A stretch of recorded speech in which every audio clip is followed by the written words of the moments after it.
बचपन में एक न एक बार तो हम सभी सोचते हैं कि काश हमारे पास भी कोई जादुई ताकत होती। हमारी आज की कहानी भी कुछ ऐसे ही खास लोगों पे है। कहानी की शुरुआत में हम यूरोप के सबसे छोटे देश इलीरिया के शाही खानदान की छोटी बेटी समंथा को देखते हैं, जिसे राज परिवार में पैदा होने के बावजूद भी एक राजकुमारी की तरह नहीं रखा जाता था। वहीं दूसरी तरफ उसकी बड़ी बहन एलेनोर को सभी चीजें एक बार बोलने पर मिल जाती। हालात बद से बदतर तो तब हो गए जब सैम के पिता, जो कि यहाँ के राजा भी थे, उनकी एक प्लेन हादसे में अपने भाई के साथ मौत हो गई। उनके मौत के बाद से ही सैम की माँ कैथरीन ने उस देश का राजपाट संभाला और कुछ ही हफ्तों बाद जब एलेनोर 18 साल की हो जाएगी तो उसकी माँ के बाद उसे रानी बना दिया जाएगा। सैम को तो मानो उस परिवार का कभी हिस्सा ही ना माना गया हो। अपनी जिंदगी को एक आम आदमी की तरह जीते हुए वो किसी के साथ भी घूम सकती थी, जिनमें से एक लड़की का नाम माइक था। देश में तानाशाही के विरोध सैम और माइक ने रॉक म्यूजिक की एक परफॉर्मेंस की, जिससे वहाँ लोगों की भीड़ के साथ पुलिस भी पहुंच गई। सैम ने अपने स्केटबोर्ड से पुलिस का ध्यान भटकाने की कोशिश की, पर एक ट्रैफिक साइन से टक्कर होने की वजह से पुलिस ने उसे धर दबोचा। जब उसे वापस घर लाया गया तो उसने अपनी माँ को बताया कि देश के लोग सरकार से नाखुश हैं, पर कैथरीन ने तो इस बात को मानने से साफ इनकार कर दिया। अगली सुबह स्कूल में वो रुखसाना से मिली, जो उसी की तरह एक शाही खानदान की दूसरी बेटी थी। वो एक शांत मिजाज की लड़की थी जो अक्सर अपने आप में ही खोई रहती। रुखसाना को लाइव स्ट्रीमिंग करना बहुत पसंद था, जिसकी वजह से वो मशहूर भी थी। इसके बाद हमें एक हाई सिक्योरिटी जेल दिखाई दी जाती है, जहाँ पर 34 नंबर कैदी को अपने सेल में से एक कैपेसिटर मिला, जिसे उसने एक डिवाइस में लगाकर अपने गले में बंधा हुआ नेक कप खोल दिया। ये करते ही उसकी सारी शक्तियाँ उसके पास वापस आ गई और वो उन्हीं शक्तियों से जेल का दरवाजा तोड़कर वहाँ से निकल गया। इधर सैम और माइक अपने म्यूजिक कॉन्सर्ट की प्रैक्टिस में लगे थे। माइक ने सैम को एक कॉन्सर्ट में साथ चलने को कहा और वो भी मान गई। तभी वो एकदम हैरान रह गया जब सैम को उसके मुँह से गार्लिक नान की स्मेल आई, जो उसने 2 दिन पहले खाया था। उस रात एलेनोर की रानी बनने से पहले की पार्टी अटेंड करते वक्त सैम को याद आया कि उसने तो माइक के साथ एक पार्टी में जाने का वादा किया था। वो उसी वक्त अपनी माँ को झूठ बोलकर वहाँ से निकलकर एक क्लब में पहुँची, लेकिन दोनों के पास आईडी कार्ड ना होने की वजह से उन्हें क्लब के बाहर ही रोक दिया गया। तभी उन्होंने वहाँ काम कर रहे लोगों को पीछे के दरवाजे से अंदर जाते हुए देखा और न जाने कैसे सैम ने दूर खड़े खड़े उस पासवर्ड का पता लगा लिया। ये सब देखकर माइक एक बार फिर से हैरान हो गया। पार्टी के बीच में ही सैम को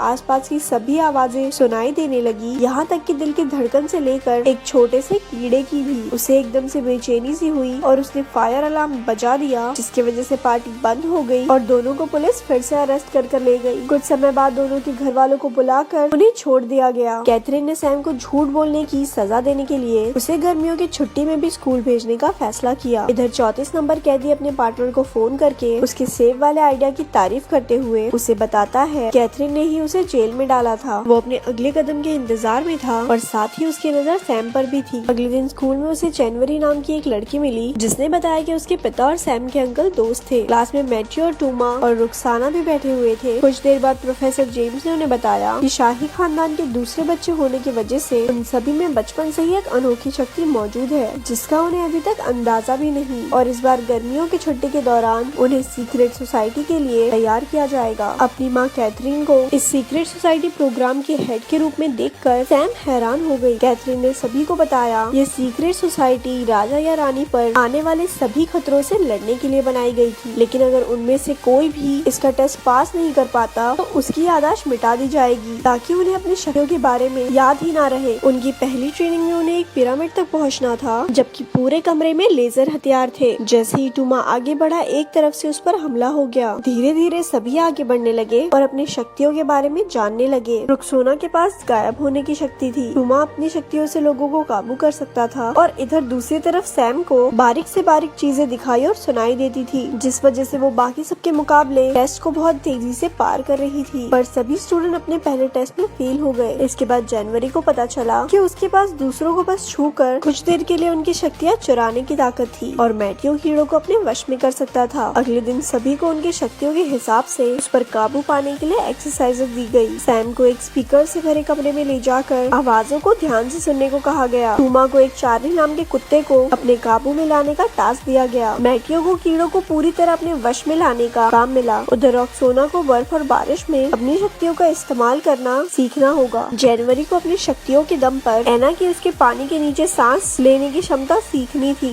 जेम्स ने बच्चों का टेस्ट लेने के लिए जानबूझकर सैम को जहरीला खाना पकड़ाया, जिसके बाद जनवरी ने सैम को अपना सेब खाने को दिया। उसी रात माइक के पिता ने उसे सैम को फोन करते देखा और न जाने क्यों बिना बात ही सैम से दूर रहने को कहा। अगले दिन सैम अपनी माँ से मिलने पहुंची, जिन्होंने उसे एक अंडरग्राउंड हेडक्वार्टर दिखाया। वहाँ बहुत सारी कीमती चीजें पड़ी थी, जिनमें से एक डीएनए बेस्ड नैनो डिवाइस था जो एक जैसे डीएनए वाले लोगों को टारगेट करता था। कैथरीन ने उसे अपने शक्तियों पर काबू लाने के कुछ तरीके बताए। इसके बाद रॉक्सेना को छोड़कर सभी बच्चों ने अपने शक्तियों पर काबू पा लिया था। सिर्फ रॉक्सेना ही आगे नहीं बढ़ पा रही थी, इसीलिए जेम्स ने उसे इतने बिखरे बालों में लाइव हो जाने की धमकी दी। और ये सुनते ही रॉक्सेना ने अपने शक्तियों का इस्तेमाल करके खुद को गायब कर लिया। ये होती है लड़कियाँ, राजा रानी मारे जाए, यादाश्त चले जाए, फर्क नहीं पड़ता, लेकिन इंस्टाग्राम पे गंदे बाल वाली फोटो नहीं जानी चाहिए। अब सभी स्टूडेंट अपनी शक्तियों को पूरी तरह से पहचानने लगे थे और ये देखकर जेम्स बहुत खुश था। उस रात सैम को माइक के साथ एक कॉन्सर्ट में जाना था, पर तभी जेम्स ने सभी को उठाकर उन्हें अपने पहले मिशन पर चलने के ऑर्डर्स दिए, जो था एक अनमोल चीज को चोरी होने से बचाना। जगह पर पहुंचकर सैम ने अपनी शक्तियों से चोर का पता लगाया और फिर सबने उसका पीछा करके उसे धर दबोचा, पर असल में वो चोर नहीं बल्कि जनवरी की कोच थी और ये तो बस उनका ध्यान भटकाने के लिए किया गया था। वो सभी अपने दूसरे मिशन में भी फेल हो गए और ये देखकर जेम्स बहुत नाराज हुआ और उसने अगले दिन की क्लास कैंसिल कर दी। सैम ने माइक से कॉन्सर्ट में ना आने के लिए माफी मांगी, पर वो उसे सच नहीं बता सकती थी कि आखिर उसके साथ चल क्या रहा है। बेचारा माइक परेशान हो गया। अगले दिन छुट्टी होने की वजह से सबने बाहर घूमने जाने का प्लान बनाया और इसी बीच जनवरी और सैम में अच्छी दोस्ती हो गई। सैम ने तो उसे अपने घर भी बुलाया। दोनों सहेलियां चुपके से उसके घर में घुसकर स्टूडियो में गई, जहां सैम ने जनवरी को बताया कि उसके पिता उससे इतना प्यार करते थे कि उसके लिए उन्होंने पूरे टावर को स्टूडियो में बदल दिया। तभी वहाँ माइक भी आ गया और सैम को उसके बिना ही मजे करते देख वो नाराज होकर वहाँ से चला गया। कुछ देर बाद कैदी नंबर 34 ने अचानक से उन सभी पर हमला कर दिया और वहाँ से भागने से पहले उसने सैम को स्नोफ्लेक कहकर पुकारा, जो सैम ने फट से पकड़ लिया क्योंकि सिर्फ उसके पिता ही उसे स्नोफ्लेक बुलाते थे। जेम्स ने सबको शांत रहने को कहा, लेकिन सैम उसकी बात ना सुनते हुए कैदी नंबर 34 के पीछे भागी और उसने उसे जंगल में ढूंढ लिया, जहाँ जेम्स सैम को बचाने की कोशिश में पूरी तरह जख्मी हो गया। उसने सैम को बताया कि वो ही उसका चाचा एडमिन है, लेकिन इससे पहले वो उसे कुछ और बता पाता, जनवरी वहाँ आ गई और चोरी की गई हुई शक्तियों से उसे एक जोरदार मुक्का दिया। वो सैम और प्रोफेसर जेम्स को वहाँ से ले गई, जिसकी हालत इतनी नाजुक थी कि उसे हॉस्पिटलाइज करवाना पड़ा। कैथरीन को अब हार मानकर अपनी बेटी को सारा सच बताना ही पड़ा। उसने बताया कि एडमिन ने ही राजा बनने के लिए उसके पिता को मार दिया था और उसके इस गुनाह की वजह से कैथरीन ने उसे हाई सिक्योरिटी जेल में बंद कर दिया गया था। सैम अपने चाचा से मिलने जेल पहुंची, जहां एडमंड ने उसे बताया कि दरअसल वो देश में तानाशाही पूरी तरह से खत्म करना चाहता था, ताकि सभी लोग बराबरी से जी सके। उसे पहले तो लगा था कि उसका भाई राजा बनने के बाद कुछ बदलाव लेकर आएगा, लेकिन बहुत इंतजार करने के बाद भी कोई बदलाव नहीं आया। इसीलिए उसने दिल पर पत्थर रखकर उसे मार दिया। इसके बाद वो अपनी बड़ी बहन से मिली, जिसने उसे विश्वास दिलाया कि रानी बनने के बाद वो इस देश में बदलाव जरूर लाएगी। उसने अपनी बहन पर विश्वास कर लिया और बाकी सब भी एलेनोर के राज अभिषेक में उसके पूरी सिक्योरिटी का ध्यान रखने के लिए तैयार हो गए। उस रात सैम हॉस्पिटल जाकर जेम्स से मिली और उसने जेम्स से माफी मांगी। राज्य अभिषेक वाले दिन दुनिया के सभी शाही खानदान वाले लोग वहाँ पहुँच गए। टूमा उस दिन अपनी शक्तियाँ इस्तेमाल नहीं कर पा रहा था क्योंकि उसकी शक्तियाँ जनवरी ने चुरा ली थी और वो चुपके से अंडरग्राउंड हेडक्वार्टर में पहुँच गई। वहाँ जाकर उसने गार्ड्स को एडमंड को छोड़ने के ऑर्डर्स दिए और हमें पता चलता है कि एडमंड के साथ फोन पर कोई और नहीं बल्कि जनवरी ही थी। वो दोनों शुरुआत से ही मिले हुए थे। फिर उसने वापस जाकर अपने दोस्तों को अपना पीछा करने को कहा और उन्हें सेल में बंद कर दिया, लेकिन मैथ्यू ने अपनी एक मक्खी की मदद से सैम को सारी बात बता दी। सैम ने अपनी शक्तियों का इस्तेमाल करके एडमंड को ढूंढ लिया और उसका पीछा करने लगी। इधर रानी का राज अभिषेक शुरू हो चुका था और एडमंड ने वहाँ पहुँचकर एक नैनो डिवाइस फिट कर दिया, जो उन सभी लोगों को खत्म कर देगा